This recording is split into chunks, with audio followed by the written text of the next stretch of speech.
दोस्तों अभी मैं हाल फिलहाल में हर दिन देखता हूं कि उत्तर प्रदेश के हर अलग अलग जिलों में बुलडोजर कार्रवाई हो रही है।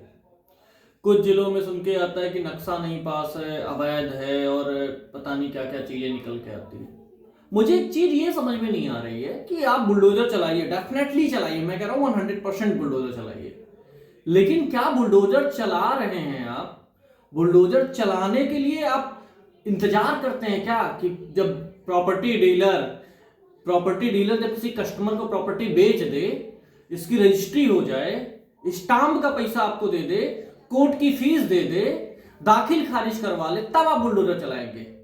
आप ऐसा क्यों कर रहे हैं भाई?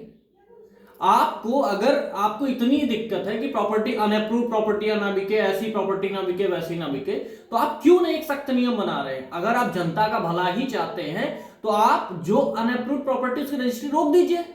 आप वो करेंगे नहीं, क्योंकि उससे आपको राजस्व नुकसान हो जाएगा ना, आपको स्टाम्प मिलती है, कोर्ट फीस मिलता है ना उससे आपको, तो वो तो आप करेंगे नहीं। एक कस्टमर आता है, बेचारा प्रॉपर्टी ले रहा है, हर इंसान अप्रूव प्रॉपर्टी ना अफोर्ड कर पाए तो भाई आप बड़े बड़े बिल्डरों को अप्रोच कर रहे हो। बड़े बड़े बिल्डर तो अपना बना रहे हैं 8,000 रुपए स्क्वायर फीट, 6,000 रुपए स्क्वायर फीट, 7,000 रुपए स्क्वायर फीट, 5,000 रुपए स्क्वायर फीट प्रॉपर्टी बेच रहे हैं। एक मिडिल क्लास आदमी की एवरेज इनकम 50, 60, 70,000 रुपए होती है।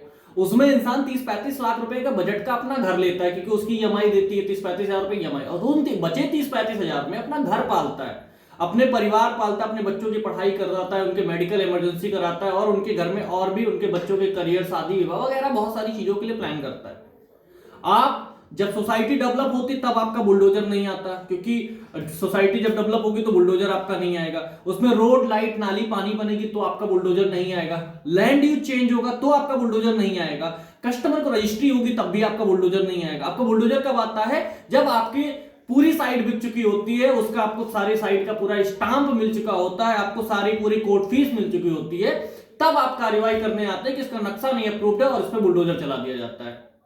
ये नियम आप सिर्फ लखनऊ, कानपुर, आगरा, इलाहाबाद यहां नहीं चल रहा है, गोरखपुर, आप पूरे यूपी के हर अलग अलग मैं जिलों में देख रहा हूं। आए दिन सुनता हूं कि आज यहां पे बुलडोजर चला, वहां पे बुलडोजर चला। बुलडोजर कार्रवाई डेफिनेटली करिए। आप एक नियम बनाइए ना कि अगर आपको जमीन बेचनी है या जमीन खरीदनी है तो भैया इतने फीट की रोड होनी चाहिए, सोसाइटी के अंदर एक गेट लगा होना चाहिए, उसके अंदर एक पार्क होना चाहिए, उसके अंदर सीवर होनी चाहिए, उसके अंदर लाइट होनी चाहिए, जो भी एक बेसिक मूलभूत सुविधाएं वो होगी, तभी आप प्रॉपर्टी खरीदिए या प्रॉपर्टी बेचिए।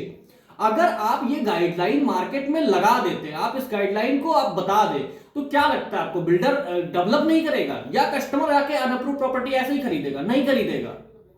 भाई आप रेरा लेके आए हैं, लेकिन रेरा कितना जल्दी दे रहा है परमिशन, ये आपको पता है? रेरा कराने के लिए हर कोई अफोर्ड ही नहीं कर पा रहा है। हर कोई कस्टमर ना रेरा अफोर्ड कर पा रहा है, ना हर कोई बिल्डर रेरा अप्रूवल करा पा रहा है। इसमें नुकसान किसका हो रहा है? नुकसान तो मिडिल क्लास आदमी का हो रहा है ना। तो इस पे विचार करिए और इस पे गंभीर चीजों पे विचार करिए और अफोर्डेबल लेके आइए। एलडीए रेरा अप्रूव प्रॉपर्टी जो आप ला रहे हैं अफोर्डेबल नहीं है, हर एक आदमी इसको अफोर्ड नहीं कर सकता, तो इसको अफोर्ड करिए। ऐसा बनाइए अफोर्डेबल कि हर एक मिडिल क्लास आदमी अफोर्ड कर पाए इसको। बाकी आप सभी की क्या राय है, इस पे विचार करिए। धन्यवाद।